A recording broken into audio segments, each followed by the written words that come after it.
Bem-vindos, bem-vindas ao Festival Política 2021. Que prazer é ter vocês aqui com a gente. Bom, em primeira análise, a gente vai começar a falar sobre uma visão psicanalítica sobre as fronteiras. Meu nome é Jéssica Oliveira, eu sou advogada, especialista em direito público, ativista pelas causas humanizadas, sociais. Meu mestrado é em ciência política na área de imigrações e políticas de integração para imigrantes. Sou ativista também nessa área pela igualdade de gênero e pela inclusão social. Nós temos aqui a participação da Vera. Muito obrigada, Vera, por ser a nossa tradutora de língua gestual portuguesa. E nós temos o nosso orador, que é o doutor Matias Aman. Ele é graduado em Ciências Econômicas pela Unicamp, mestre em Educação pela UNB, psicanalista pela Escola Paulista de Psicanálise e doutor em Estudos Culturais pela Universidade do Minho. Muito prazer em ter você aqui, Matias. Eu que agradeço. Fica à vontade, esteja à vontade aí para começar o nosso tema. Tá bem. Então, para iniciar, agradeço novamente a participação no Festival de Política e queria falar um pouquinho sobre a psicanálise, ou uma visão psicanalítica sobre as fronteiras, porque podem ser feitas muitas leituras no que diz respeito a esse tema da psicanálise. Eu, por acaso, conceptualizei aqui uma pequena leitura. Espero que gostem. Estou tentando passar aqui. Bom, para início de conversa, eu queria colocar um pouquinho a crise do paradigma dos Estados nacionais, que foi, em parte, todo o edifício teórico construído na modernidade e que se baseava numa ideia de soberania, numa ideia de limites bem delineados e tudo mais. E que isso serviu a um propósito e também gerou muitas cicatrizes em muitas pessoas, povos e estruturas afetivas, mas agora, definitivamente, esse paradigma ele é um pouco mais complexo, ou ele não sustenta, ou ele não é capaz de dialogar com as necessidades contemporâneas. Digo isso, por exemplo, no que diz respeito à tributação de grandes rendimentos e fortunas, tanto de empresas quanto de pessoas, a questão ambiental, que transcende as fronteiras, as novas tecnologias digitais também, que já não tem esse limite tão definido do que é dentro, o que é fora, o que é desse país, o que é do outro. Essa questão antiga das questões nucleares, que também já antes era uma questão mais ampla do que simplesmente o país, e a questão da imigração, assim como várias outras, que são muito caras. Nesse contexto, eu queria falar um pouquinho sobre a identidade e o narcisismo. O narcisismo, a gente tem a tendência a dizer que o narcisismo é uma coisa negativa. Não necessariamente assim. O narcisismo pode ser uma série de predicados e ideias que organizam o que eu sou. Portanto, o que eu sou, o que é o outro, onde estou eu, até onde eu vou, onde está o outro, quais são os predicados do outro, qual que é a fronteira entre eu e o outro. Isso é, em parte, influenciado por essa visão mais da modernidade, mas até antes, assim, por uma abordagem muito judaico-cristã e depois iluminista, criou uma forma de identidade, uma forma de estruturação desse narcisismo que nos define. Porém, principalmente nos últimos, eu diria, 100, 50 ou talvez 30 anos, essa estrutura ela acabou se tornando um pouquinho mais problemática. E aí eu vou diferenciar entre dois tipos de narcisismo. Assim, um narcisismo mais patológico e um narcisismo mais saudável. O narcisismo mais patológico é aquele que reforça a clivagem entre o quê? Entre eu, o meu, os meus, o que é sempre bom, né? Convenhamos, a gente organiza o que é meu à volta do bom, e os outros, que são os maus. Ele impede o acesso ao desconhecido, tanto interno quanto externo. Isso é muito importante, porque o narcisista ele tem pouco autoconhecimento de si mesmo também. Ele normalmente negligencia uma série de partes dele e também não quer ver a diferença do lado de fora. E no caso desse narcisismo patológico, ele busca eliminar ou negar toda a vulnerabilidade e diferença, tanto interna quanto externa. Qualquer coisa depois eu tento esclarecer mais um pouquinho. Agora, no que diz respeito ao narcisismo saudável, tem pessoas que chamam isso de autoestima também, ou de uma ideia de autovalor, por exemplo. Nesse caso, o indivíduo ou a pessoa tem alguns elementos organizadores do eu, mas há ainda uma zona interna e externa para entrar em contato com o desconhecido, o misterioso e o diferente. E esse contato é tanto para dentro, porque nós temos dentro da gente uma série de partes desconhecidas, misteriosas e diferentes, mas também para fora. Ou seja, eu tenho um pouco de autoestima, um pouco de autovalor o suficiente para me aventurar nessa descoberta, tanto para dentro quanto para fora. Já diferente dos outros indivíduos com narcisismo mais patológico, mais vincado, mais frágil, eles precisam afastar tudo que é diferente. Agora eu vou trazer um conceito que é muito interessante, que foi um artigo publicado pelo Freud em 1919, que chama Das Unheimlich. Unheimlich é uma palavra alemã que vem de Heimlich. Unheimlich, ou seja, Heimlich quer dizer familiar. Unheimlich quer dizer não familiar, não caseiro, não nativo, não confortável, não conhecido. E isso, por exemplo, nas crianças pequenas, ou até em muitas pessoas, isso causa medo, horror, é algo assustador, algo desconhecido, causa algum grau de incerteza, é algo estrangeiro, no limite demoníaco. Ou seja, o que nos traz mais conforto? É o familiar, aquilo que desde sempre é assim.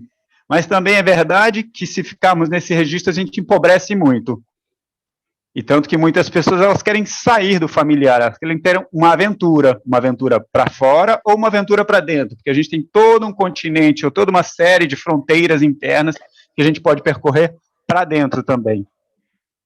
Portanto, o que está entre o Heimlich, que é familiar, e o Unheimlich, que é o misterioso, é o diferente, é o não familiar, é uma fronteira, é um espaço, e esse espaço pode ser bem fininho ou pode ser um pouquinho mais gordinho.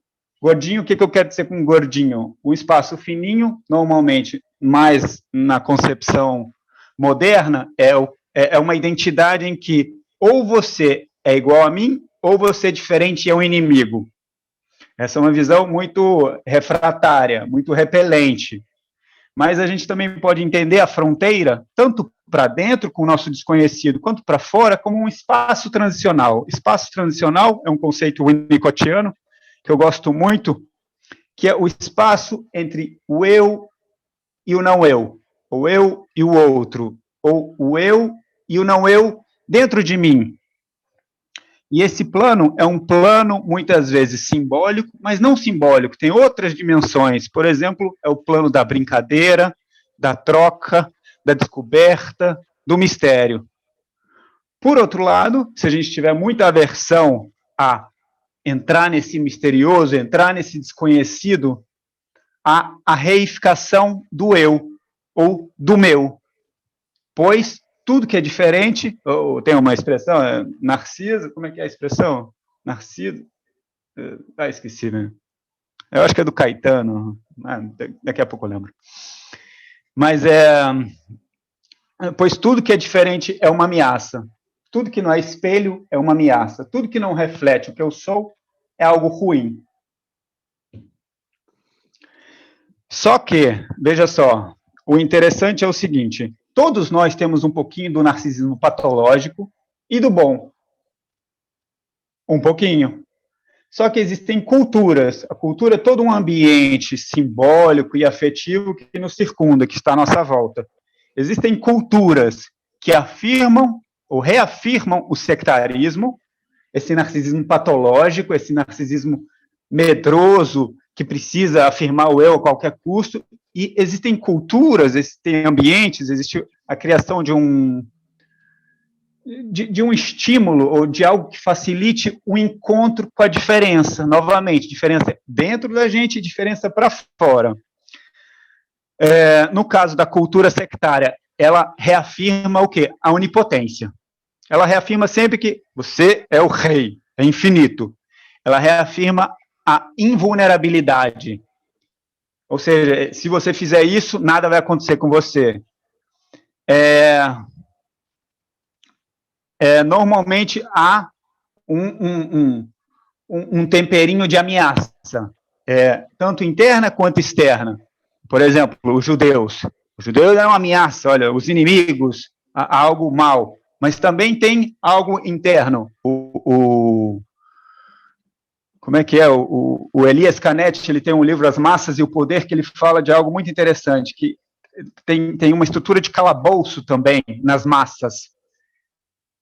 Massa é todo um grupo de pessoas que tem uma identidade partilhada, e eles, normalmente, eles têm tanto o inimigo externo, que é aqueles lá fora que são maus, mas às vezes também tem um calabouço interno. Eles têm que estar sempre vigilantes para impedir que a diferença surja dentro deles. E, no limite, essa diferença tem que ser exterminada, porque aí o narcisismo, o tudo que é semelhante, perdura. Por outro lado, a gente pode também criar uma cultura da diferença. Nesse caso, essa cultura ela centra-se na geração da confiança, em espaços de confiança, na integração. Integração do quê? Tanto da nossa potência, mas também da nossa vulnerabilidade. E aí a gente não se torna infinitamente potente, mas a gente tem potência. É uma cultura que reafirma o valor das pessoas, mas também reafirma a vulnerabilidade delas. E nós todos somos vulneráveis. É uma cultura que atende às necessidades. Não estou a dizer do desejo, veja só. Desejo é infinito. A gente queria ter tudo no mundo. Necessidade não. É o que a gente precisa mesmo. Necessidade é um conceito mais... Há uma diferença grande entre necessidade e desejo. Necessidade é um pãozinho para encher a barriga. O desejo é comer sushi, comer churrasco, fazer as melhores viagens. A gente não precisa disso, honestamente, mas se tiver, bom. Se tiver, bom.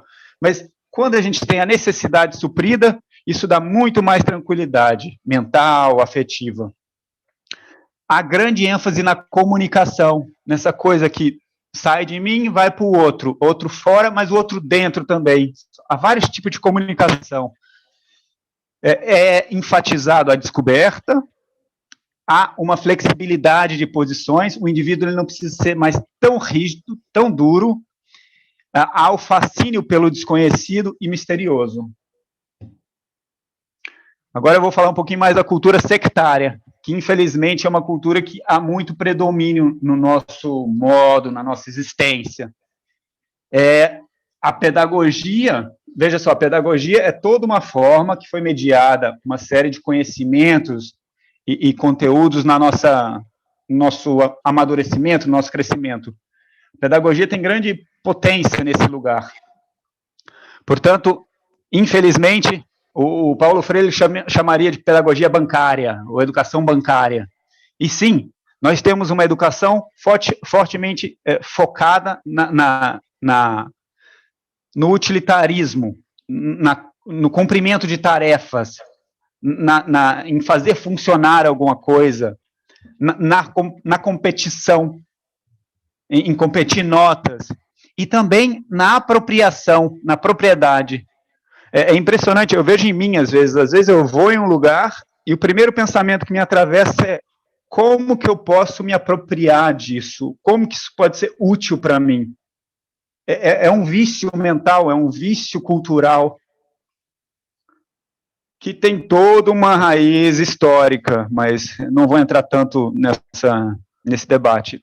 Também a indústria cultural, esse conceito é da indústria, da Escola de Frankfurt, ou seja, existe toda uma indústria que vende produtos, indústria que Hollywood, indústria Walt Disney, e eles criaram uma forma de integrar o mundo, e essa forma é, por exemplo, pautada entre vencedores e perdedores, heróis e derrotados. E as crianças, eles são bombardeados por isso, e não apenas as crianças, os filmes de Hollywood, em geral, tem uma trama pobre, assim, a Hollywood, não me leva a mal, mas muitas vezes é muito pobre, assim, e está muito organizada à volta da apropriação, da grande conquista, se tornar um vencedor e não se tornar um loser. E, finalmente, mas não menos importante, o marketing. O marketing é uma estrutura fantástica. É uma estrutura que constantemente lhe recorda como você é incompleto e como você precisa de uma outra coisa para ficar um pouco melhor. E esse bombardeamento por via do marketing, ele fragiliza o narcisismo, que a gente chama de autoconfiança, o alto valor, porque constantemente você não é forte o suficiente, não é bonito o suficiente, não é inteligente o suficiente, você está sempre em falta. Então o indivíduo se sente extremamente fragilizado. E o que ele faz? O que faz um indivíduo extremamente fragilizado? Ele regride. Ele regride para um narcisismo ainda mais encruado, em que ele reitera: ai, meu Deus, ninguém agora vai me tirar essa posiçãozinha que eu tenho, esse meu passaporte, essa minha identidade nacional, essa minha cor da pele, esse meu status enquanto hétero, esse meu lugar de suposto privilégio, mas não é, o indivíduo está extremamente amedrontado, assim. Então, infelizmente, essa cultura, ela exacerba esse lado frágil, esse narcisismo não tão interessante. Tudo isso conduz a uma fragilidade narcísica, a possibilidade da regressão e a busca por modelos mais clivados novamente, bom e mal, isso é uma clivagem, mas também interno. Eu tenho que corresponder sempre ao ótimo, e meu lado mal, meu lado ruim, meu lado vulnerável é posto de lado. Intransigente, porque eu não posso, se eu não posso ter falha, o outro não pode ter falha, assim. Então, intransigente e negacionistas. A gente começa para sustentar esse lugar tão frágil e tão envolvido com essa onipotência, com esse ideal, a gente tem que começar a negar parte da realidade. Por exemplo, as mudanças climáticas não existem, a ciência não ajuda, ou uma série outra de formas de negar alguns pedaços da realidade que me fragilizam. Agora, falando um pouquinho da cultura da diferença e dos encontros, que é o oposto da cultura sectária. Nesse caso, esse modelo pedagógico, ele afirma as diferenças, ele mostra, olha só que interessante, somos diferentes, isso é bom, isso é interessante. Ele reforça a autoestima e o valor das pessoas, não por via da comparação, mas por via de dar um lugar significativo a todas as formas de estar, as formas de percepcionar, as formas de interagir com o ambiente, com o mundo, com o outro, sem uma ênfase desmedida na comparação. É uma cultura de inclusão do outro e do ambiente, bem como, e isso me parece bastante importante, em certa medida normaliza o importante papel da morte, da vulnerabilidade, da finitude, coisa que na nossa sociedade a gente abomina. Tem uma série de teóricos, entre eles o Baudrillard, que é um filósofo francês, que ele fala da higienização da morte. Hoje em dia a gente não quer ver mais morte, a gente quer terceirizar, a gente quer pôr de lado tudo que é feio. Mas isso faz parte da existência humana, e quando a gente integra a vulnerabilidade do outro e a nossa, é muito mais fácil conviver. Hoje em dia as pessoas não convivem mais, ou não namoram tanto, ou não suportam a identidade, a intimidade, porque no âmbito da intimidade, aquele ideal narcísico não se sustenta. Todo mundo próximo tem defeitos, tem fraquezas, tanto o outro quanto o eu. Portanto, fica mais difícil ter uma intimidade mais próxima, criar um vínculo nessa cultura que abomina a finitude, os traços mais humanos, bem como todos os seus derivados. Assim, quando eu digo derivados, eu penso nas faltas, nas perdas, nas frustrações. Isso são todos derivados desse lugar que a gente não gosta de ver. Os budistas chamam de impermanência. Veja só, olha só, eles já entenderam isso muito antes dos psicanalistas. E, finalmente, a importância de um marketing ético. Eu não sei se é possível marketing ético, mas isso é outra história. Mas um marketing que valoriza, por exemplo, a durabilidade dos produtos, em que a pessoa que está a fazer o marketing se pergunta mesmo, será que essa empresa está a prestar um bom serviço? É um outro lugar, não é um lugar cujo objetivo é apenas de centrar o outro para fazer circular o capital, para ampliar a produção da mais-valia, ou, como Marx diria, de para delinha, de dinheiro para mais dinheiro, no circuito das mercadorias. Tudo isso conduziria a um reforço do narcisismo bom, a uma mais fácil integração do indivíduo. Ele pode ter tanto o lado potente quanto vulnerável, e também os outros podem ter um lado potente e vulnerável, e pode existir a proximidade. E também com sistemas biológicos, e isso me parece fascinante. Eu acho que um dos motivos do ser humano, entre aspas, não querer olhar para as questões climáticas ou ambientais, é que no biológico, ou nos ecossistemas, a gente é lembrado constantemente da finitude. Assim. E a gente não quer saber disso, porque a gente quer viver algo ideal, algo distanciado. Não quer, veja só, não quer. Nós fomos levados a isso, mas, de qualquer forma, isso afasta as pessoas desse lugar que é fascinante. A vida é fascinante, mas a vida, ela necessariamente inclui a morte.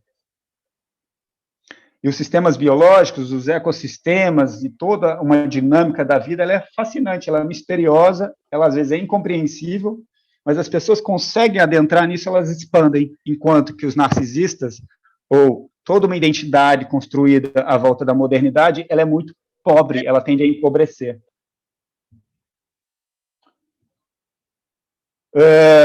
Para finalizar um pouquinho, ou definitivamente, eu trago aqui uma reflexão no que diz respeito à cultura dos encontros, do psicanalista e psiquiatra Carlos Amaral Dias, que foi um grande psicanalista português, em que ele incentiva a amar o desconhecido.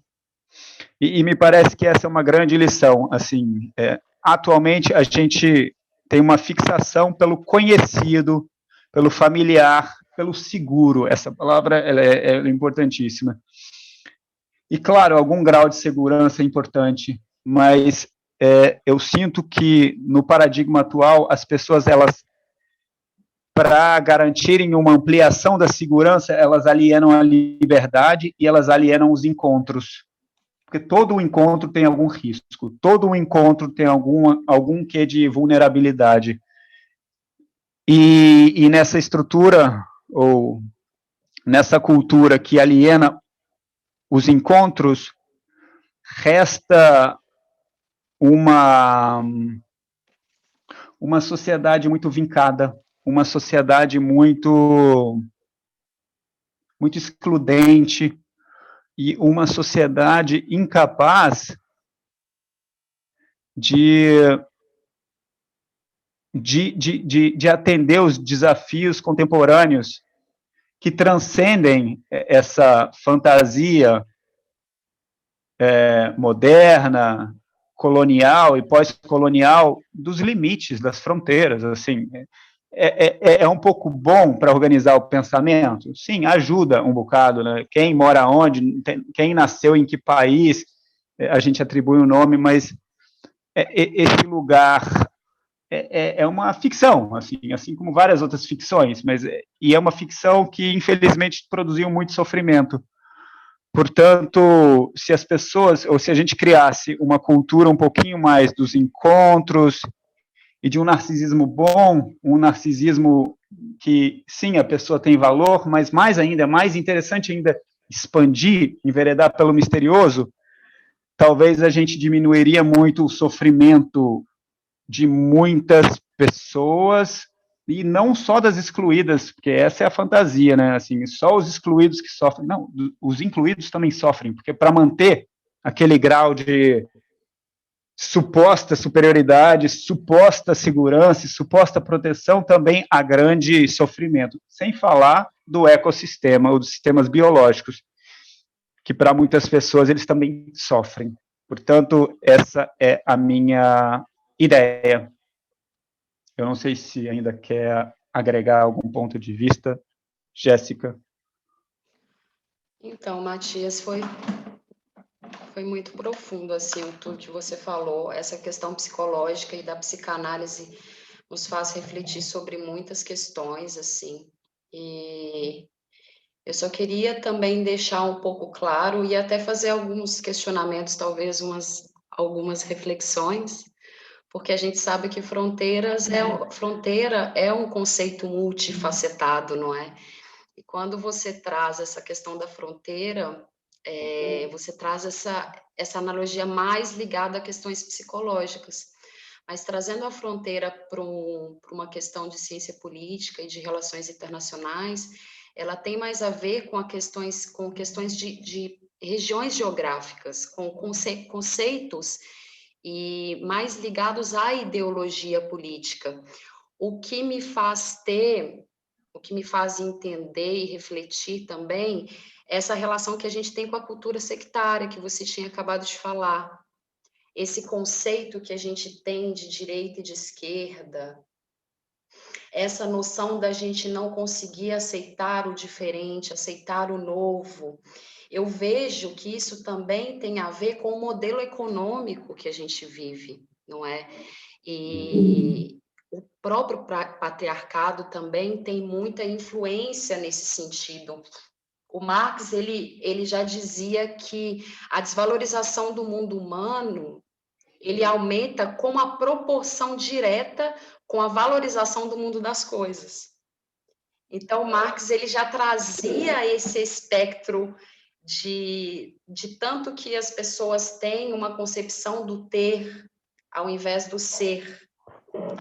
E essa concepção filosófica também, e política e social, traz uma noção, uma perspectiva de uma cultura sectária muito desumanizada, da gente enxergar o outro como um objeto, talvez, ou enxergar as coisas numa proporção muito maior do que os vínculos afetivos. Você acha que isso faz sentido? Eu acho que você acertou 100%, assim. O que você trouxe é o fetiche da mercadoria. Assim, se você quiser compreender a sociedade contemporânea lendo Marx, inevitavelmente você vai esbarrar no fetiche da mercadoria. O fetiche da mercadoria é o quê? É uma relação entre dois seres humanos, de repente deixa de ser uma relação entre dois seres humanos e se torna uma relação entre coisas. Exato. E qual que é o benefício das coisas? Eu posso controlar. Então, toda organização, hoje em dia, tudo se tornou mercadoria, assim. E a mercadoria, ela, de alguma forma, me traz alguma segurança, algum poder de mando. Se eu tenho dinheiro, eu mando. Se eu tenho dinheiro, nada... por exemplo, as frases populares são ótimas. Dinheiro não traz felicidade, mas manda trazer. Olha só. Ou quem tem dinheiro não fica sozinho, sempre arranja um companheiro. Existe uma série de fantasias à volta desse lugar do controle, em que eu elimino o outro. Eu tenho tanto medo do outro, porque o outro ele sempre traz um problema, que já não sou eu sozinho. Então há duas pessoas, e aí tem que haver diálogo, tem que ceder uma parte, tem que haver uma negociação, tem que se colocar no lugar do outro para tentar entender o ponto de vista. Isso, para muitas pessoas, é um horror. E aí eles se refugiam nesse lugar narcísico, em que a fantasia é: eu sou o rei do mundo. Agora, Tá bem uma criança de 2, 3 aninhos fazer isso. Infelizmente, a gente vive numa cultura que reafirma isso. Reafirma que, sim, podemos ser o rei. E pega qualquer propaganda de marketing. Se você comprar esse carro, você pode tudo. Se você usar esse sabonete, esse deodorante, desodorante, você terá tudo. Olha só, essa cultura ela vai constantemente indo nesse mesmo lugar, que é o lugar em que, se alguma coisa, então eu poderei sim ser o dono, o proprietário, o fazer do mundo o meu jeitinho. Só que o mundo se torna tão pobre, sem os sistemas, sem a beleza estética à volta das coisas naturais e relacionais, sem os afetos. As pessoas acham que é possível amar nessa estrutura. Não é possível amar, assim. Amar pressupõe o desconhecido, assim. Amar o conhecido não é amar, assim, no máximo, como é que se fala? É ficar no mesmo lugar, não tem expansão. Entendo. E ainda para além disso, já para a gente finalizar a nossa conversa, porque eu acho que o tempo também já tá escasso, eu só queria também trazer para vocês, nesse sentido, talvez uma reflexão com relação ao quanto é necessário as pessoas entenderem e compreenderem que o atual modelo econômico, ele é muito invasivo, principalmente diante dessas consequências que a gente tem tido com relação à saúde mental. A gente vê que os índices aí de depressão, de ansiedade, síndrome do pânico, enfim, só tem aumentado. E você acha que isso tem a ver também com relação ao fato das pessoas não se conhecerem, não se perceberem como ser integral? Ou isso também tem a ver com essas questões propostas políticas tão invasivas e tão recorrentes diante do ser humano, sem respeitar a sua complexidade? Acha que isso faz sentido ou não? Eu acho que faz sentido, Jéssica, assim, esse modelo que a gente tem, ele é muito triste, assim, por alguns motivos. Primeiro que ele rouba as necessidades básicas de muitas pessoas. Ou seja, muitas pessoas não têm nem tempo, espaço mental para se debruçarem sobre a existência. Quando eu digo muita gente, eu digo 60% da população, 70%. Tem muito pouco. Que se gerou um sistema. Mas não apenas essas pessoas, eu diria que também os incluídos economicamente, que vão ser cada vez menos, assim, porque a gente gera um modelo econômico que não gera emprego. Os empregos, eles vão sendo priorizados e gera só subemprego, mas até esses, eles estão constantemente deslocados na fantasia de que eles têm que produzir mais, crescer mais, para que aí eles tenham segurança.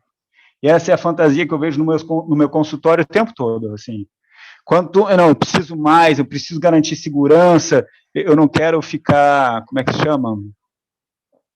A velhice é uma coisa, e o estado de bem-estar social ele vai sendo fragmentado, e as pessoas se tornam ainda mais inseguras, e elas, não, eu preciso de mais, eu preciso ter mais apartamentos para garantir. E não vai haver bens econômicos, não vai haver dinheiro que sustente toda a eliminação do risco, mas essa fantasia se organiza. E isso gera sofrimento, assim, as pessoas, primeiro, elas entram numa roda infinita, de que elas, principalmente os jovens acham que vão conseguir vencer. Se você pegar Wall Street e essa área dos rentistas, eles são jovens, às vezes ainda com um pouquinho de cocaína, assim, vou conseguir fazer tudo que eu quero, assim, você o rei, você o cara, só que ninguém sustenta isso, não há sistema biológico que sustente, e aí se cai num burnout, e depois vem a depressão. Isso é um ciclo tão conhecido na saúde mental. Por quê? porque as pessoas não fizeram exatamente isso que você fez, falou, olhar para dentro. Sem falar que as pessoas, a maioria delas, elas não nem vivem o propósito de vida delas. Algo próximo de vocação, algo próximo do que eu sou, eu gostaria, eu gosto. Quando eu era criança, eu adorava fazer isso, faz todo sentido eu seguir isso. Não, elas se alienaram, elas tentaram se adaptar ao modelo, elas foram roubadas delas mesmas, assim. Em parte, elas têm alguma corresponsabilidade? Talvez. Mas também, esse sistema ele é tão sedutor, né, que ele vai levando, reafirmando a segregação, a exclusão, uma pseudo-meritocracia que fica em nível individual, mas também social. Por exemplo, os países protestantes, eles têm esse estado de desenvolvimento porque blá, blá, blá, blá. Já os brasileiros, os africanos, são preguiçosos, esse país quente. Aí vem com uns determinismos ambientais, climáticos, que, assim, não se sustenta, e sem falar que é só sob um paradigma. Por exemplo, talvez os supostos preguiçosos da Amazônia teriam criado uma humanidade muito mais empática, muito mais resiliente, menos predatória. Então, eu acho que eu sou muito mais a favor dos preguiçosos da Amazônia do que dos protestantes ali do germânicos, anglo-saxãs e tudo mais. Eu acho que fora isso, existe aí uma bancada. Óbvio que isso é uma discussão do Festival de Política do ano passado de sustentabilidade, mas não tem como a gente não trazer essa quebra aí de paradigmas que a gente vê tão essencial nessa bancada que é tão traz uma questão muito ideológica introjetada, de uma religiosidade muito forte, de não entender e compreender o outro na sua complexidade, não só com relação a isso, mas de aprovações de legislações extremamente reacionárias, extremamente desumanizadas, não é? E isso também traz uma comoção e uma real necessidade das pessoas começarem a questionar isso, não é? E eu acho que é por isso que o Festival Política existe, é por isso que a gente está aqui tendo esse tipo de voz, não só trazendo essas opiniões mais nessa parte de psicologia, mas não só isso. Os próximos warm-ups, a gente vai trazer também essas questões de legislação, novos questionamentos, de que forma que eu consigo entender esse sistema político na sua integralidade, por que existem clivagens culturais, qual que é a diferença da clivagem cultural, clivagem moral e a clivagem política, por que isso nos afeta tão pessoalmente, então interiormente, não é? E eu gostei muito, particularmente, eu gostei muito dessa frase, e eu queria terminar aqui a nossa conversa agradecendo você, de verdade, por ter preparado esse material tão legal para a gente. E eu gosto dessa frase, não é? É positiva, de amar o desconhecido. Quem sabe algum dia a gente consiga entender as outras pessoas, entender a diversidade, compreender o outro e se despir um pouco de si. Talvez se despindo de si, a gente consegue abraçar o outro nessa cultura do encontro. Com certeza. Eu acho que, à medida que a gente acaba se despindo de si mesmo e encontrando o outro, a gente encontra a nós mesmos também. As pessoas, elas não se conhecem, elas não sabem quem elas são.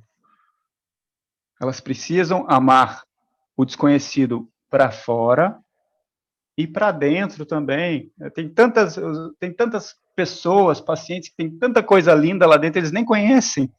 Tão triste. Exato. É isso. Muito obrigada, Matias. É Eu isso, que agradeço. pessoal.